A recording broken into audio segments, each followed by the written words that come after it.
সবার জন্য খাবার তৈরি করে নিয়ে আসে, কিন্তু ইয়েনজু তার খাবারে কিছু না কিছু ভুল ধরে আর বারবার বানাতে বলে। এইভাবে সারাদিন পরিশ্রম করার পর লিঞ্জা খুব ক্লান্ত হয়ে পড়ে। তারপর সে তার মায়ের বলা প্ল্যান নিয়ে ভাবতে থাকে, এখন যে করেই হোক আমার লুকে ড্রাগ দিতে হবে। তারপরে লিঞ্জা ইয়েনজুর রুমের দরজার বাইরে দাঁড়িয়ে তাদের কথা শুনতে থাকে। চ্যাংশু আর ইয়েনজু ইচ্ছা করেই জোরে কথা বলে যেন লিঞ্জা শুনতে পারে। ইয়েনজু বলে, তুমি তো মেয়েদের প্রতি আগ্রহী না, তাই আমি তোমার সাথে ডিভোর্স নিতে চাই, আর আমি খুব শিগগিরই পাহাড়ে চলে যাব। লিঞ্জা মনে মনে ভাবে, ইয়েনজু চলে যাচ্ছে, তাহলে তো আমার সব ঠিক হয়ে যাবে, এরপর আমি চ্যাংশুকে ড্রাগ দিয়ে নিজের করে নেব। এই কথা বলেই সে সেখান থেকে চলে যায়। তখন ইয়েনজু বলে, আর নাটক করার দরকার নেই, সে চলে গেছে। চ্যাংশু তখন ইয়েনজুকে কাছে টেনে আনে।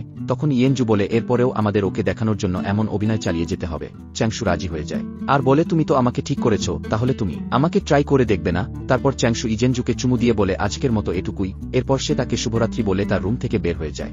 পরবর্তী দৃশ্যে আমরা দেখি লিঞ্জা তার মায়ের সঙ্গে দেখা করতে যায়। তার মা জিজ্ঞেস করে, তুমি তো সেই পিলটা ব্যবহার করে চ্যাংশুর দাদাজিকে সুস্থ করার কথা বলেছিলে, তাহলে এখন নিচ্ছ কেন?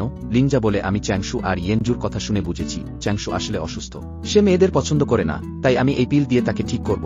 আর আপনি চিন্তা করবেন না, আমার প্ল্যান ঠিক মতো কাজ করবে, কারণ আমি শুনেছি তারা দুজন ডিভোর্স নিতে যাচ্ছে।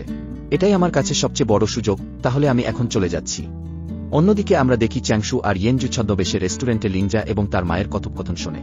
তারা চলে যাওয়ার পর ইয়েনজু চ্যাংশুকে বলে, দেখলে, আমি বলেছিলাম না এদের মনে অন্য কিছু আছে, এখন প্রমাণ পাওয়া গেল।